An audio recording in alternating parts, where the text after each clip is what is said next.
It's year 3 for Arthur Smith, right? And we're looking for him to make a jump like he made from his first year, his rookie season as a head coach for the Falcons, to his second year and now the third year. But there are some players whom we're looking to see if they're going to make a jump. And one guy that we've talked about here on ATL Day Ones is Arnold Ebiketie. We really feel strongly that he could be very much a key cog in the wheel of this new look defense. So, Jarvis, for you, I know Arnold Ebiketie acknowledged it as well. He knows that he has to do better. There are some things that he's done in the offseason to improve his technique. He's talking to guys like Calais Campbell to say, hey, I want to just see bigger picture what I'm supposed to be in this defense. And then I want to go out and execute it. So for you, Jarvis, what are you expecting? And not just numbers, Jarvis, but what are you expecting overall to see out of AK for him to actually be, in your opinion, a solid, if not strong contributor to this Falcons defense?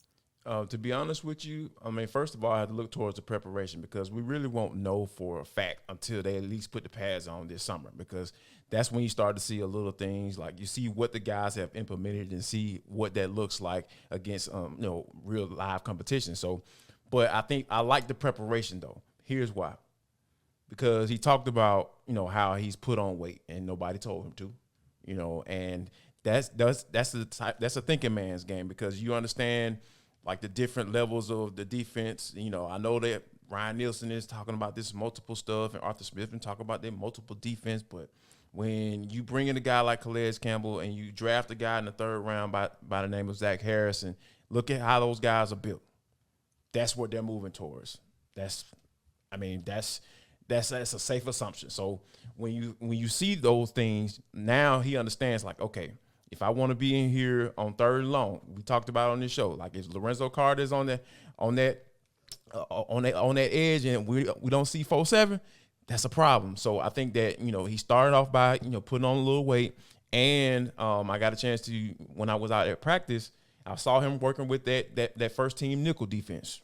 And that's a very good sign. So I think just from a preparation standpoint, knowing going into his second year and not having the whole rookie worries and everything, all those out of his system, and knowing what to expect, preparing his body and getting his body right to make a transition to a different type of defense. Or he's going to be asked to do some different things what he did last year. So I feel like he, from a preparation standpoint, from a mental standpoint, I feel like he is getting himself ready to make that sophomore jump. Now, however, I can't sit up here and say that, that's necessarily going to be the case, because like we saw a couple of little bright spots last year, but I feel like we didn't see enough. Now, with him potentially playing more this year and, and being in that first part of that nickel defense on that rotation, I really feel like he's going to have plenty of opportunity to prove that, hey, I was worth this doggone second round pick. I agree. And I think he understands, because I asked him similar questions about where was the preparation, because I said, hey, this is your sophomore year. We know that you want to make that jump from where you were in your rookie season to now. And I think I asked him, like, do you feel like, there's room to grow? And he said, yeah, I feel like there's room to grow. And he's just going to smile and kind of keep talking, keep moving. Yeah. No, we're going to answer that question. Like, what did you do? So yeah, the exact things that you mentioned, that's how he answered my question. So he's been consistent in his understanding of what it's going to take for him to be an elite level pass rusher, which, I mean, that's what you need to be, because like,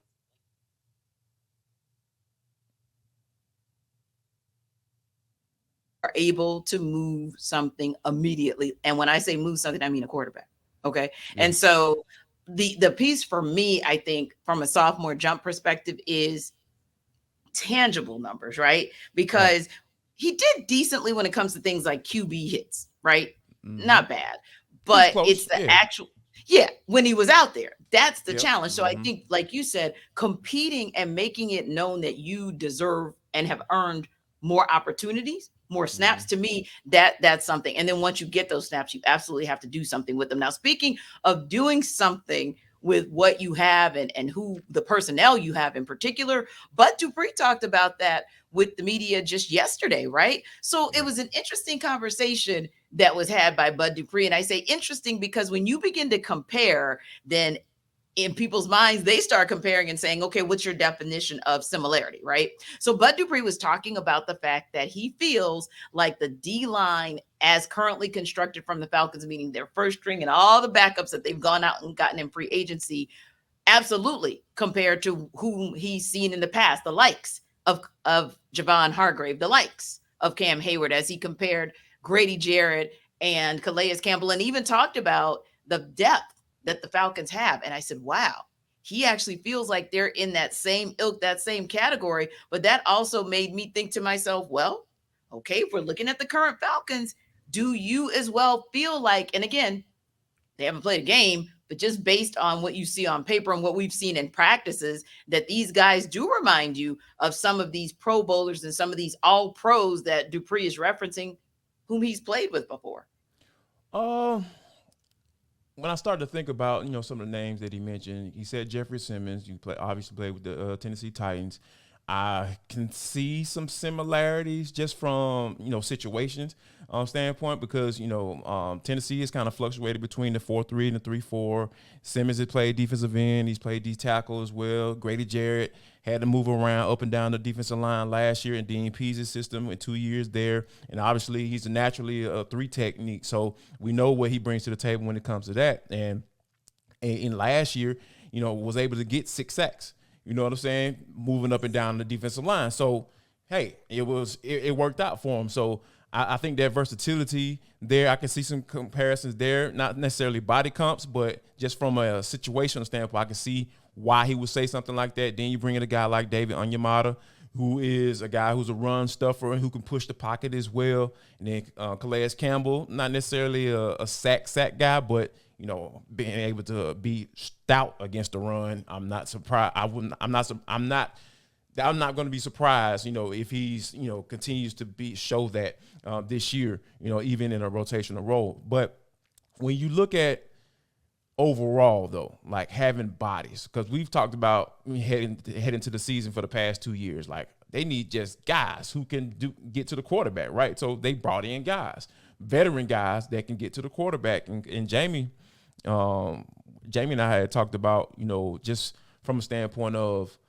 there is some, when you look at the numbers, right, and you think about what we were talking about leading up to the draft, as far as like they should go young, like Grady Jarrett was like he was actually pleasantly surprised, not pleasantly surprised, but very on board with how they handled bringing in those defensive guys. So when you bring in those defensive guys, you expect them to come in and produce, because that's what they've done. That's what they put on tape in the NFL. Young guys, not so much. Like, you kind of never know what that transition can be like. It may take some time.